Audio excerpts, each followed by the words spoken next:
Hi everybody, it's just a little kind of welcome and go over the syllabus video for y'all. We got our syllabus. Hopefully, you're on Canvas and you read the announcement, showed you how to get the syllabus, get that printed out or have it open on the computer.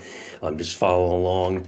I'm not going to read the entire thing word for word, but I'm going to go through it in a fair amount of detail and just try to make sure you have everything you need to know.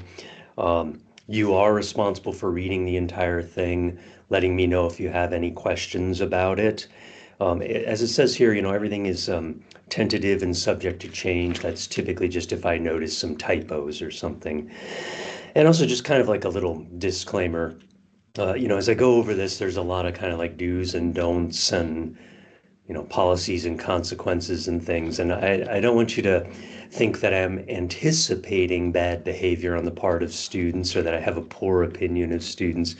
Out of 100 students, the overwhelming majority will be perfectly lovely, but one or two sometimes is not really a good fit for my online classes. And there are things that do unfortunately come up. And I just find that having a syllabus with some very clear language about things just makes my job a little bit easier, right? That if they are trying to complain about something, I can say, hey, it's on the syllabus. I went over it. That makes that conversation pretty short. So for the rest of you, thanks for your patience while we go over all of this stuff. And I think it's important stuff. Everybody needs to know how it works, but just don't take it personally if you think that I'm being mean or something like that. Not to you. You're great, whoever you are right now. It's that other guy that's going to be a problem. All right. So this is Philosophy 100, Intro to Philosophy, online class. Dr. Kreider, that's me. You'll see in the announcements and emails and things like that. I tend to sign my name Dr. K. I'm not trying to be cool when I do that. Like, hey kids, call me Dr. K. I'm too lazy to type my own last name. You're welcome to do that too if it saves you a little time. You don't have to worry about how to spell it. You don't have to worry about how to pronounce it if we're on like a Teams meeting together or something. Dr. K is just fine. Office is Sage 3634. Office hours are by appointment. I find the old-fashioned idea of office hours kind of antiquated. We're all busy, we're all on and off campus. You guys have jobs. I teach online, so sometimes I'm working from home. I'm around, but I would just rather be more flexible. So if you need to meet with me, email me as per that email address. And we'll find a time. We can either meet on Teams if you're around and you want to meet in the building and I'm around, we can do that too, all right? So let's see, I said that. The text, The Good Life, there's the information there. I may distribute other readings, but probably not. You need to get the textbook immediately, ASAP. First of all, you have readings to do from it, and some of them you might be able to find online versions of, but others you won't. But most importantly, for the big tests that come up out of the third of each of the thirds of the way through the semester, you're required to cite things from this specific text, this edition of these words, and you lose massive credit if you don't do that. It's not okay to use other sources for that.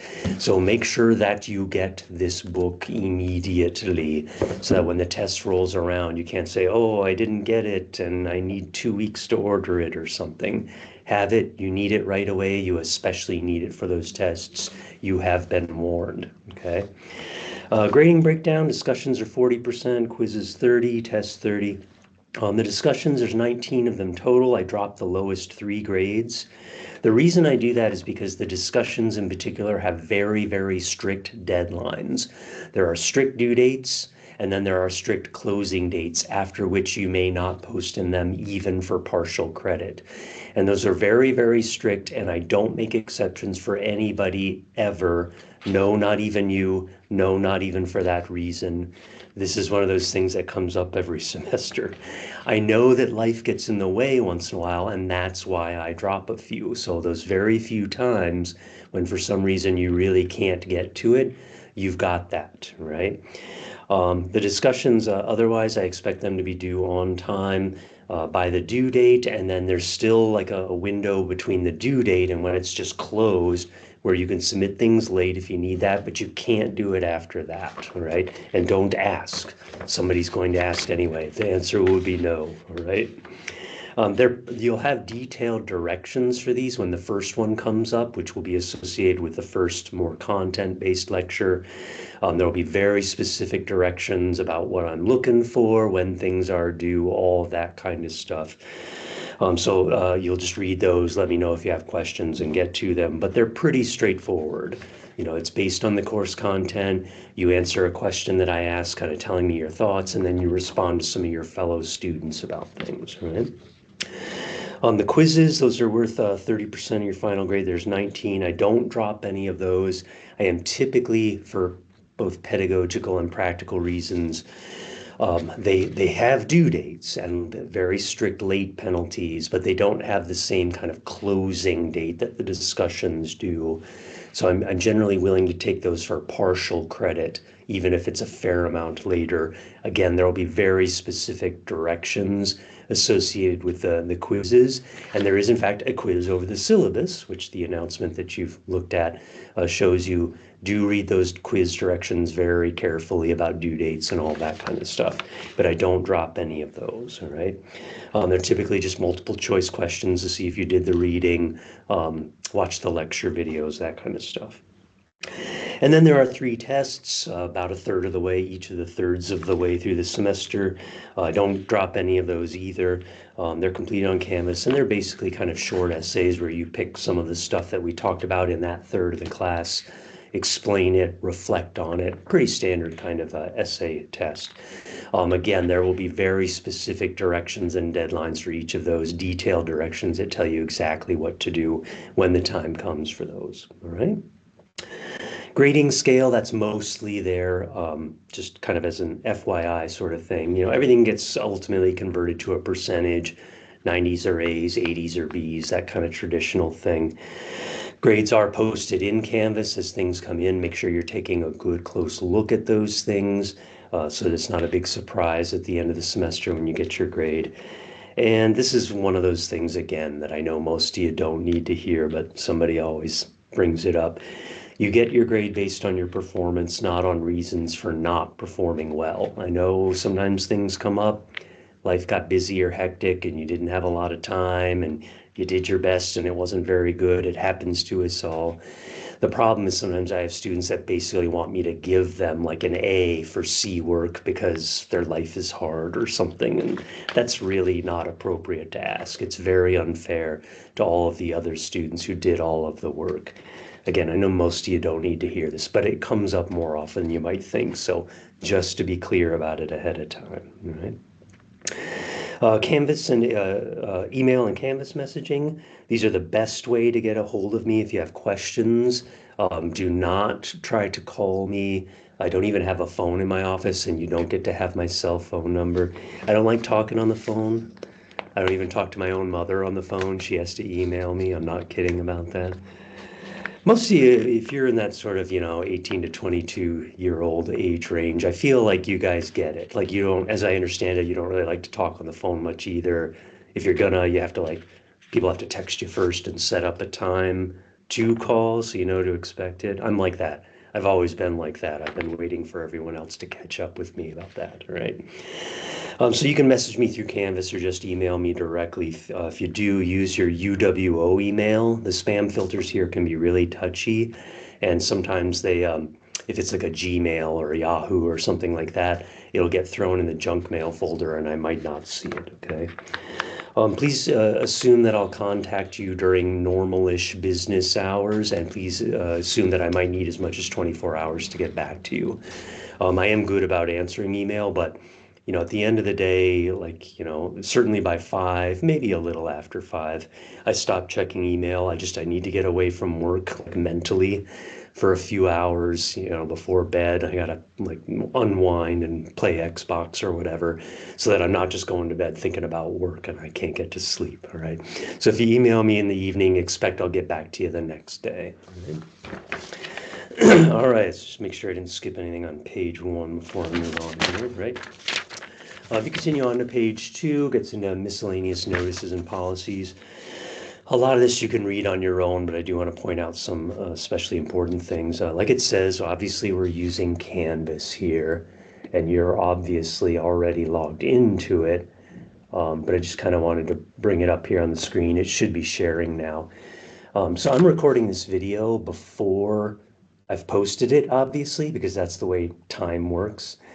So there are some things, this is what the student view looks like, except you're probably seeing a couple more things by the time you see this video posted. It should say like assignments, discussions, quizzes, etc. It's not showing up as I record this because they're not posted yet. So obviously that's a thing. But this is, the main menu to look for things.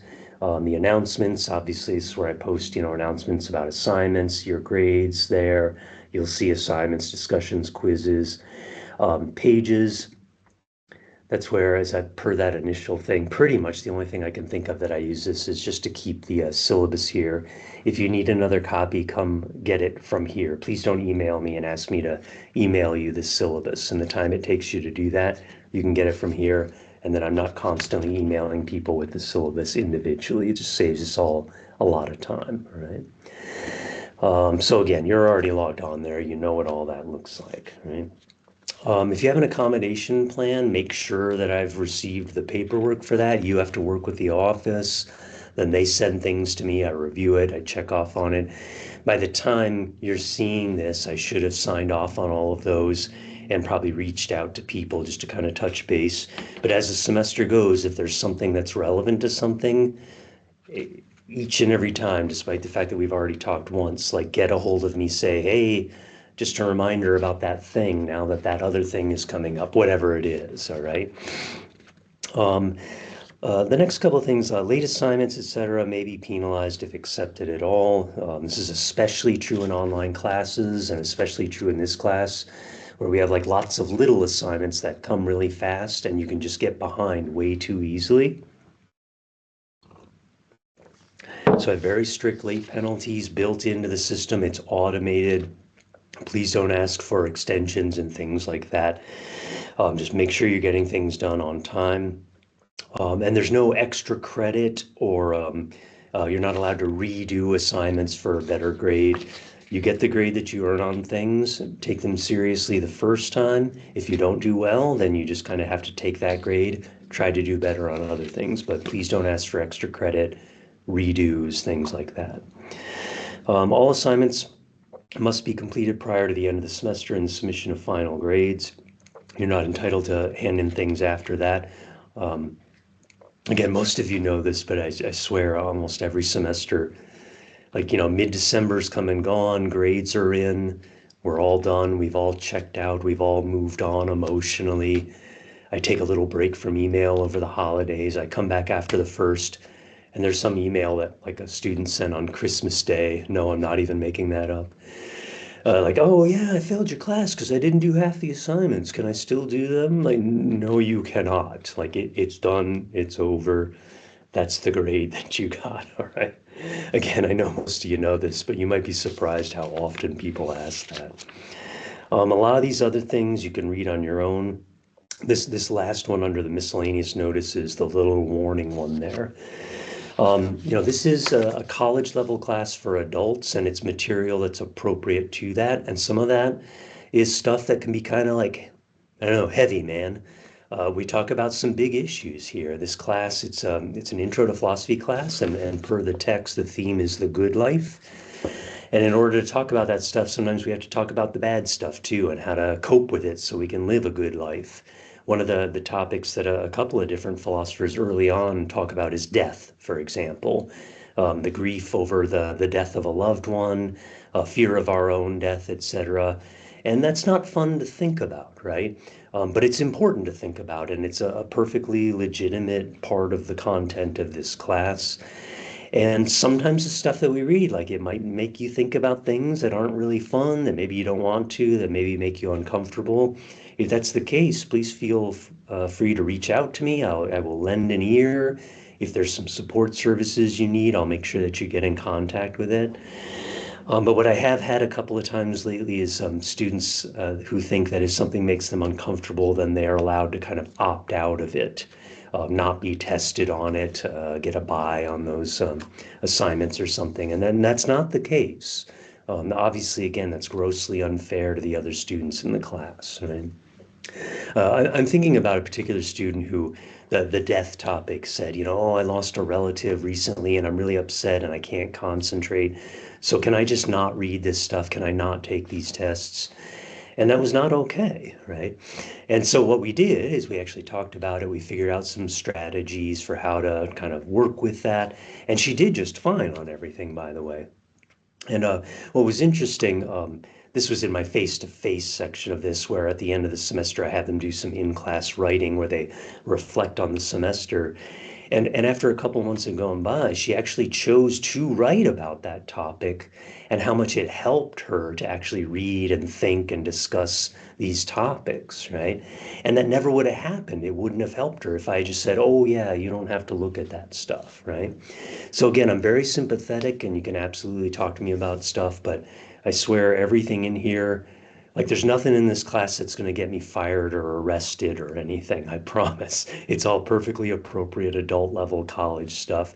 And you are all responsible for all of that, okay? The stuff at the bottom there, again, this is the stuff that most of you don't need to be told, but a few people do about student responsibilities. It basically comes down to if you want to do well, you've got to be able to read and follow all the directions and really all of them. And I know they're detailed and it's a little bit boring, but I'm very picky and I have very specific things that I need you to do. And you absolutely lose credit for not following directions. Deadlines. I have very low tolerance for late work, especially in an online class where we've got so many things coming along, so many kind of smaller assignments more quickly rather than just two or three big assignments or something like some other classes are scheduled. Technology. You have to have access to working reliable technology and the ability to use it. I don't take technology related excuses like, oh, my internet went down or my computer froze up or something. To be honest, like the only reason that that gets in the way is if you've procrastinated and waited till the last second. As long as you do things in advance and you give yourself a little time to spare, then if your internet goes down, you still got the next day and you just stop by school or the library or get your internet back up or whatever, right? But it's kind of like, if you got hired for a job where they said you need your own car and a valid driver's license, and you agreed to that, and then you kept making excuses. Well, my car broke down, somebody had to borrow it, I got my license taken away for DUIs or whatever, right? Like that's not okay. They're not going to pay you, right? Then you say, well, then you can't do the job and you don't get paid, right? So the technology stuff, it's the same sort of thing. And it's the new my dog ate my homework excuse. And I don't have a lot of tolerance for that in this day and age, right? And then again, just general personal responsibility. And overwhelmingly, you guys are great. You're good, mature, responsible adults. It's not going to be a problem, except one or two of you. I just don't know which one it is yet. So I gotta talk to all of you to get that across to whoever needs to hear it, maybe. All right. Okay, moving on to the next page. A lot of this stuff on page 3 is stuff that I have to have on here for policy reasons. And it would be mostly important to you if you were transferring somewhere and they wanted to see the syllabus to see if it was an equivalent class. On the course description, it's Intro to Philosophy with the theme of the good life. And the first lectures are going to talk about that in detail and exactly what all that is. The little course description here you can read to get a general overview, but then you'll get a lot more detail from that. Online mode, again, that's something a transfer institution might need to know. Obviously, you know it already. Here we are. It is an online class, so make sure you've got the tech stuff down, you're checking in regularly. And to be clear, this isn't one of those sort of like you do at your own personal pace things. What do they call those, flex classes or something? We do follow a 14-week usual semester schedule with particular dates where things are posted, particular due dates. Sometimes students will kind of email me and say, hey, like I'm ahead. Can you post me the next 3 weeks of stuff? I can't do that for just one person. And there's certain pedagogical reasons where I don't want to do that for the whole class. It would actually might be hard to understand, but it would actually make a lot of people do a lot worse. We can talk about that in office hours sometime if you want to, right? So please don't ask me to open things late or early for your kind of personal schedule. We are following a typical 14-week schedule, right? Learning outcomes, university studies program, you can look at all that stuff. That's stuff I just have to have on there. Early alert program, I think they're calling that progress reports now or soon. You can read that, but you might hear from me, in this semester. It's mostly there to try to kind of get a hold of students who are struggling, maybe failing to do work so that we can help them out and get them to do better, right? And then some additional resources, just some links that you might find useful or interesting. Yeah. And then the last page is some important stuff for you. This is the course schedule. You'll see I'm following a Tuesday-Thursday schedule. That's just because I teach a face-to-face version of this class on Tuesdays and Thursdays too. So it just helps me on those days to be kind of in intro mode there. So generally in the morning, usually by mid-morning at the latest, each of these days I'm going to post some stuff, and it explains a little code. V means I'm posting a lecture video. Q means there's a quiz with it. D means there's a discussion assignment with it. R means there's a reading that goes with it out of the book and then shows you the pages, right? So, 9-4, that's a welcome syllabus, right? And then next week on Tuesday, the 9th, the first thing will be a What is Philosophy lecture with a lecture video over that. Notice that our syllabus has a quiz. It's literally just a syllabus quiz to show me that you read it and watched the video, and also to give you practice using the quizzes tool. The What is Philosophy one just has a discussion assignment, which the same sort of thing gives you a chance to practice that. It's pretty informal. And then most of the rest of the days are reading, video lecture that goes with it, quiz, and discussion, which you'll be warmed up to from these first couple, all right? So just, keep an eye on this. This will kind of help you anticipate what's going to be posted when to assume that things are going to be there. And then each of the assignments will have its own very explicit directions, due dates, all that kind of stuff built right into it. Honestly, you'll see almost right away. I mean, by the end of week, 2 or 3, you'll be like, yep, this is exactly how this class works, and it's how it's going to work all semester long, all right? So I think that's it. Let me make sure I didn't forget anything super important here. Again, it's your responsibility to read the whole thing. And so even if I didn't say it out loud just now, you're still responsible for it, all right? Check all that stuff. Oh yeah, there was one last little thing I did want to say. Back to the online mode thing. That last sentence there is expect to spend significant time on this class and do the same quantity and quality of work that you would do for a face-to-face class. So just as a rule of thumb, by the way, if you're taking a 3-credit class, on average, and depending on the kind of class and depending on the particular time of the semester for that class, if a 3-credit class, that means if it were face-to-face, it would mean you're spending 3 hours in the classroom. And on average, you should be spending about 3 hours doing homework for that, readings, studying for tests, writing papers, etc. That's on average over the whole semester. And it might be a bit more or less depending on you, how quick a reader you are, that kind of thing. But for a 3-credit class like this one, whether it's face-to-face or online, you should be budgeting in about 6 hours a week for it. And this is sort of the lecture videos are kind of like the being in class. And also the discussions are kind of like things that I do in class. And then there's the readings, there's the quizzes to take, the tests to take, that kind of stuff, all right? So I just say that as a little bit of a warning because sometimes students think that an online class is something that's not supposed to take as much time as a face-to-face class. It is meant to be more convenient in the sense that you don't have to drive to campus and sit in a classroom at very specific times. But it's not like a light version of the class. You should still expect to do all the same work and spend the same total amount of time that you would generally do for a face-to-face class, okay? So keep that in mind. If you were thinking, oh, this will take me like a half an hour a week, no, that this class will not be a good fit for your schedule, I think, all right? Okay, now I think I said everything really important, and especially things that are, on the quiz that you're going to take over this. I'd hate to miss anything for that. All right, I think that's it. Do read this whole thing. Do email me if you have questions. Do get your textbook, which you will need for tests especially, but also the readings, some of which are online, but not all. But especially for the tests, if you want to be able to get an even remotely decent grade on them, you will need to cite this stuff, okay? It's still going to be an issue with somebody, but I'm doing my best here, all right? Okay. Let me know if you need anything. Good luck with this semester. Looking forward to it.